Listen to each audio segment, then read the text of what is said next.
Olá, pessoal. Queria iniciar fazendo uma pequena ressalva sobre a aula anterior, porque sem querer eu acabei saltando o primeiro capítulo, que é romantismo, onde a gente trabalha o romantismo em Portugal e as características gerais do romantismo, e eu acabei passando para romantismo poesia. Se eu seguisse essa sequência, hoje a gente trabalharia romantismo prosa. Mas eu vou fazer essa pequena correção e a gente volta um pouquinho algumas páginas. Página 98, página 98, e começa, vamos fazer aqui um pleonasmo, começa do começo, ok? Só que antes de voltar a, a esse capítulo, eu vou corrigir com vocês o praticando. Gente, eu espero que vocês não tenham tido nenhum tipo de dificuldade com essas questões, são apenas 4. E eu não vou fazer a leitura na íntegra de todo o exercício, porque isso demanda um pouco de tempo e ficaria também muito monótono. Mas eu vou trabalhar com vocês o gabarito, e se vocês tiverem alguma dúvida do porquê aquela questão é a certa, porquê aquela que e não a outra, vocês me chamem, que daí a gente justifica para vocês, tá bom? Então, na medida do possível, eu vou tentar aqui estar justificando pelo menos a opção correta. Então, vamos lá, página 98. A gente começa aqui com praticando uma questãozinha da PUC Campinas, que diz o seguinte: um pensamento liberal moderno. Só um minutinho que travou aqui para mim. Pensamento liberal moderno, em tudo oposto ao pesado escravismo dos anos 1840, pode formular-se tanto entre políticos e intelectuais das cidades mais importantes, quanto junto a bacharéis egressos das famílias nordestinas, que pouco ou nada poderiam esperar do cativeiro em declínio. Ideais liberais tornadas públicas entraram em conflito com a realidade escravista do Brasil, tal como se pode avaliar na força dramática que assumiram. Aí na letra A diz assim, os poemas libertários de Castro Alves, já ao final do período romântico. Então essa opção é a certa, porque a gente tem aí o Castro Alves como principal expoente da terceira geração do romantismo brasileiro, também denominado de condoreirismo, onde ele denuncia em suas poesias a crueldade da escravidão, e luta em defesa das grandes causas pela liberdade, tá, gente? Então, letra A. Segunda questão, uma questão da Unesp de 2016, que traz a seguinte pergunta. Outro traço importante da poesia de Álvares de Azevedo é o gosto pelo prosaísmo e humor, que formam a vertente para nós mais moderna do Brasil. Para nós, mais moderna do Brasil. A sua obra é a mais variada e complexa no quadro da nossa poesia romântica, mas a imagem tradicional de poeta sofredor e desesperado atrapalhou a recorrer à importância de sua veia humorística. Então, a veia humorística de Castro Alves, ressaltada pelo crítico Antônio Cândido na poesia Castro Alves, gente, perdão.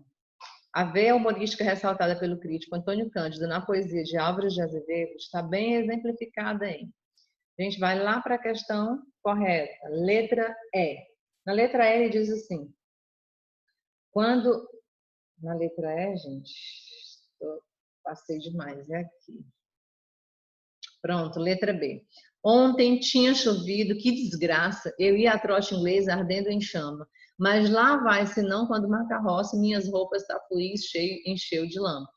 Então, o texto em que a gente vê essa veia humorística é esse texto D, em que decorre da descrição de uma cena bem cômica, né? Ele está aí com suas roupas muito finas, suas roupas tafuís, e indo para um encontro. Só que, do nada, passa uma carroça num dia que havia chovido e joga lama na roupa dele e estraga todo o seu encontro. E aí, então, letra B. A terceira, uma da PE 2016, que diz assim, em relação à poesia, a produção literária de Gonçalves Dias e Castro Alves, ambos preocupados em suas temáticas com a problemática das etnias, que determina o homem brasileiro como ser culturalmente híbrido, analisa as afirmativas como verdadeiras ou falsas. A primeira diz assim, a poética de Gonçalves Dias trata do homem indígena em sua essência, apresentando-o integrado aos aspectos culturais de seu grupo. Verdadeiro, né, gente? Gonçalves Dias é representante da primeira geração, cuja preocupação é mostrar o heroísmo do indígena e a sua cultura. Então, ele também representa isso nos livros de Juca Pirama, que eu narrei um pouquinho para vocês na outra aula, na Canção do Exílio. A poética de Castro Alves toma como princípio a defesa dos negros, escravos, que eram vendidos aos colonos no Brasil para serem explorados pelos senhores, principalmente no plantio da cana e no fabrico do açúcar. Verdadeiro também, Castro Alves é o representante da terceira geração do romantismo, cujo objetivo era exatamente defender a causa abolicionista, né? E para isso ele recorre em alguns momentos a expressões hiperbólicas para sensibilizar o público. Então, correto. A 3. Tanto Gonçalves Dias quanto Castro Alves ficaram alheios às questões históricas brasileiras, pois produziram poemas de tonalidade épica, embora neles não fossem contempladas as temáticas do indígena e do abolicionista. Errado, né, gente? É exatamente o contrário.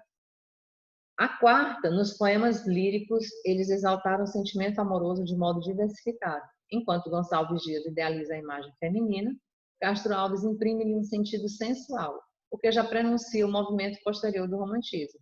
Verdadeiro, Gonçalves Dias idealiza a amada, né, com índices inclusive de subjetividade. Já Castro Alves, ele afasta-se desses moldes tradicionais, ele supervaloriza a amada, só que agora de forma mais real, mais existente. Na poesia condoreira, o poeta descreve como os negros são desterritorializados, os maus-tratos que sofrem nos navios negreiros e o modo como perdem a liberdade ao serem vendidos como escravos a senhores de engenho. Verdadeira. A gente vê essa abordagem presente, principalmente nos livros Navio Negreiro e Os Escravos. Portanto, gente, a resposta correta encontra-se na letra E. E, por fim, a última questão da UPF traz a seguinte questão. Considere as afirmações a seguir referentes às 3 gerações da poesia romântica brasileira. Gonçalves de Magalhães, com seus suspiros poéticos e saudades, traduz fielmente as formas de seus temas, o espírito do romantismo, sendo considerado até hoje pela crítica como o maior expoente da primeira geração. Essa questão está falsa, porque na verdade o Gonçalves Dias ele tem o valor no romantismo por ter inaugurado com este livro, mas ele nem permanece na poesia, ele nem insiste. Poderia dizer que ele nem decola na carreira literária.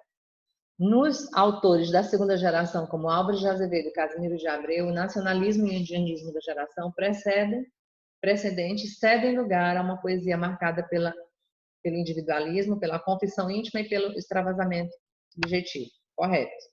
Em Castro Alves, representante principal da terceira geração, a poesia social e a defesa de causas humanitárias andam lado a lado com poemas dedicados à mulher e o amor sensual. Correto também. Então, nós temos como correto a letra E, 2 e 3. Ok, pessoal? Bom, nossa aula de hoje nós vamos falar então sobre o romantismo, uma escola literária que surge simultaneamente, quase que simultaneamente, em 3 países distintos: Alemanha, Inglaterra e França. Na Alemanha, a curiosidade vai para a publicação do livro O Sofrimento do Jovem Werther. Esse é um livro pessimista, um livro de cunho pesado, é um livro que diretamente influencia o suicídio de muitos jovens. Por conta disso, ele é censurado em alguns países, é um livro de Goethe. Na Inglaterra, surgem diversas manifestações, e a gente tem a influência direta de Lord Byron, que é um escritor importante para o romantismo, tanto que ele dá nome à segunda geração, byronismo, e Walter Scott, ou Walter Scott. Na França, é onde há o grande desenvolvimento do romantismo, e é de onde também há a disseminação dessa escola para outros países do Ocidente, como o Brasil, por exemplo. No Brasil, essa escola surge no ano de 1836, com a publicação do livro Suspiros Poéticos e Saudades de Gonçalves de Magalhães. É a primeira corrente literária que não se origina de Portugal, exatamente pelo sentimento de independência política que a gente vivia naquele momento. Então, tudo que negasse Portugal, que negasse que fosse lusitano, é o que a gente buscava. Inclusive, a tentativa de mudar a nossa língua de português para o tupi-guarani, uma tentativa que fica só na teoria, principalmente nos livros de José de Alencar, mas havia uma aversão por tudo que fosse lusitano. Em relação ao contexto histórico, a gente pode destacar que estamos aí na segunda metade do século XVIII e há um forte processo de industrialização. Por conta disso, a gente percebe uma maior mobilidade, né? Devido à Revolução Francesa que aconteceu em 1789. Se pudéssemos resumir todo esse processo histórico, nós diríamos que o que aconteceu foi exatamente, ou basicamente isso: processo de industrialização, uma produção em massa, por conta disso, uma grande urbanização, a formação de uma classe média, há então uma maior alfabetização e por conta disso o público leitor se torna mais diversificado, mais variado, mais exigente também. O escritor ele vive da sua produção, vive por encomenda, e por conta disso há uma democratização da arte. Nós podemos destacar em relação ao contexto histórico, gente, 3 datas. O ano de 1808, que é quando há a chegada do rei Dom João VI, modificando aí todo o cenário político. O ano de 1815, quando o Brasil é elevado ao Reino Unido. E o ano de 1822, que é o ano da independência. Então, a escola literária, ela inicia no ano de 1836. Só que o que acontece antes influencia diretamente. O marco inicial é 1836, mas aquilo que vai acontecendo antes já é o prenúncio de uma nova escola. Então, não é que, professora, como é que é 1808 e 1836? Tudo isso que aconteceu durante esses 30 anos influenciaram diretamente na escrita dessa escola do ano de 1836. Em relação às características, a gente destaca aquelas características que são gerais, que a gente percebe tanto lá no romantismo no Brasil, como no romantismo em Portugal. O exemplo é o subjetivismo, onde os textos eles são mais introspectivos, individualistas. Nós temos aqui uma arte embasada no eu, tanto que a gente chama de egocentrismo, de textos egocêntricos, que ele se preocupa apenas com o próprio autor. Textos que abordam, por exemplo, a questão do próprio autor. Em relação ao sentimentalismo, o que a gente percebe é uma exacerbação, um exagero. Como é que eu percebo isso, professora? Bom, através da pontuação, por exemplo. O excesso de exclamação, de travessão, de reticências, o uso de alguns adjetivos. O escapismo é a fuga da realidade.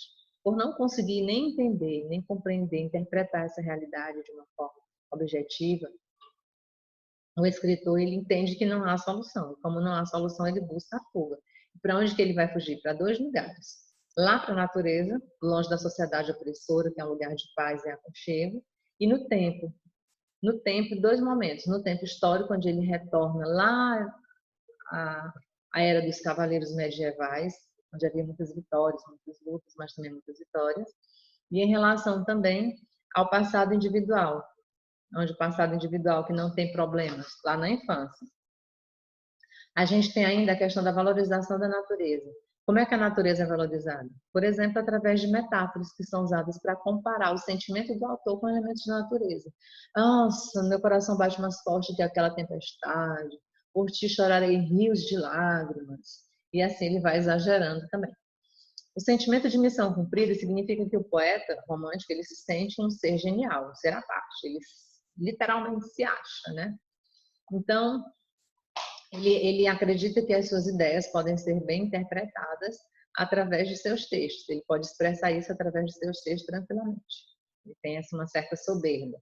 E em relação à liberdade de expressão, é porque a liberdade era a palavra da vez, né? Liberdade conquistada politicamente, o Brasil deixa de ser colônia de Portugal. E tudo que a gente quer é liberdade. A gente percebe essa tentativa e no uso dos versos livres e brancos, ou seja, versos sem rimas e sem preocupação métrica, e na questão também da linguagem quase que coloquial. Ela não é totalmente coloquial, ela não deixa de ser respeitosa, mas ela já tem assim alguns traços de uma literatura mais simples. O romantismo em Portugal, ele também está dividido em 3 gerações. A primeira é aquela geração que ainda tem resquícios neoclássicos, que é representada aí por 2 autores, Almeida Garré e Alexandre Herculano. A segunda é atipicamente ultrarromântica, a geração do mal do século, que tem como representante Camilo Castelo Branco. Perdão. E a terceira geração é a fase de transição para o realismo, onde a gente tem aí a figura de João de Deus e Júlio Diniz. Gente, eu sei que são vários nomes, né? Nomes estranhos, Almeida Garré, Alexandre Fulano, nomes que são alheios a vocês, mas para que a gente tenha uma boa avaliação, é preciso que a gente se familiarize com o nome desses autores, né? É extremamente importante para o estudo de cada escola literária. O Almeida Garré é um escritor que tem 3 fases. Primeira fase, ele ainda está integrado aos preceitos clássicos e ele escreve a obra lírica, um livro importante dele desse período é a lírica. Na segunda fase, ele é mais sentimentalista, tem uma outra característica romântica aí, que é a volta ao passado, e ele escreve uma obra biográfica chamada Camões, que é exatamente a obra inaugural do romantismo em Portugal.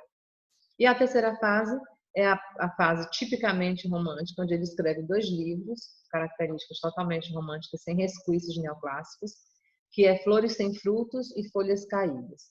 E ele escreve ainda algumas peças. Ele ensaia algumas peças e ele escreve uma que é bem famosa, que é a peça do Frei Luís de Souza, que conta a história da Batalha de Alcácer Quibir, onde Dom João havia desaparecido juntamente com Dom Sebastião. Então as pessoas achavam que ele tivesse morrido. E por conta disso a sua esposa, ela casa-se com Luís de Souza. Só que tempos depois, algum tempo depois, o Dom João VI, ele volta, disfarçado de romeiro, e ao ser descoberto, o casal se sente em pecado. Eles acham que fizeram o maior pecado da vida deles e por conta disso eles vão tentar se redimir no convento, vão tentar a vida religiosa. Uma curiosidade sobre esse momento é que durante a conversão, a cerimônia de conversão, a filha deles, do casal, vem a morrer. Um outro escritor é Alexandre Herculano, que é o escritor responsável pela consolidação do romance histórico em Portugal. Ele teve alguns conflitos com o clero porque ele era contra o celibato clerical. E um exemplo disso está bem específico no livro Eurico, o Presbítero, que conta a história de Eurico e Ermengarda, onde o pai dela não aceita, não permite o casamento. O que acontece? Eurico ele vai se consolar no sacerdócio, mas ele é godo e vai ter um momento em que há uma guerra entre árabes e godos e ele abandona a vida religiosa para entrar na guerra, para se dedicar à guerra. E ele se destaca lá como cavaleiro negro e ele é tão relevante, é uma figura tão relevante na guerra que ele acaba virando uma lenda. Um outro autor representante da segunda geração agora é o Camilo Castelo Branco, um outro autor que vocês devem se familiarizar. Ele caracteriza-se por seguir o gosto burguês, ou seja, ele escreve por encomenda, ele escreve aquilo que a pessoa quer ler. Ele tem um gênero que é bem interessante, ele produz alguns gêneros, mas ele se destaca mais na novela, principalmente, ele escreve sobre vários tipos de novela, mas ele se destaca principalmente sobre a novela passional. E tem um livro que é bastante conhecido, bastante importante, relevante para o momento, que é um livro chamado Amor de Perdição. É um livro com final trágico, ou seja, há morte por amor. Eu costumo dizer que esse livro ele é muito semelhante com a história de Romeu e Julieta, porque conta a história de Simão Botelho e Teresa Albuquerque. A família dos dois tinha umas rixas, né? Então Simão, por não conseguir se casar com a Teresa de Albuquerque, ele vai para o exílio e a Teresa vai para o convento. Mas no final tem uma situação trágica que eu não vou contar aqui para vocês para gerar um certo suspense. Outra obra de destaque é A Queda do Anjo, que conta a história de Calixto Herói. Calixto Herói é um personagem bizarro, assim, ele se vestia e falava diferente, ele tinha roupas esquisitas, só que ele se modifica por amor a Ifigênia, tá? E na terceira geração a gente tem 2 representantes. Vejam que na segunda somente Camilo Castelo Branco, na primeira Alexandre Herculano e Almeida Garrett, nessa Camilo Castelo Branco, na segunda geração, e na terceira geração João de Deus e Júlio Diniz. O João de Deus abre as portas para o realismo, porque ele se distancia do sentimentalismo, do individualismo. Então, o trabalho deles parece muito com as obras realistas. E o Júlio Diniz faz um certo resgate pastoril. Aqui no Brasil, pessoal, a gente tem um momento de conscientização nacional, porque há um desejo de individualização, né, do que é da pátria, do que é patriótico. Por conta disso, a gente tem a figura do índio como destaque, que a gente chama de indianismo, ou seja, a representação da independência estética e do passado histórico. O índio, ao ser comparado com o cavaleiro medieval, ele representa uma figura muito importante, porque é como se nós tivéssemos alguém muito famoso que nos representasse fora do Brasil.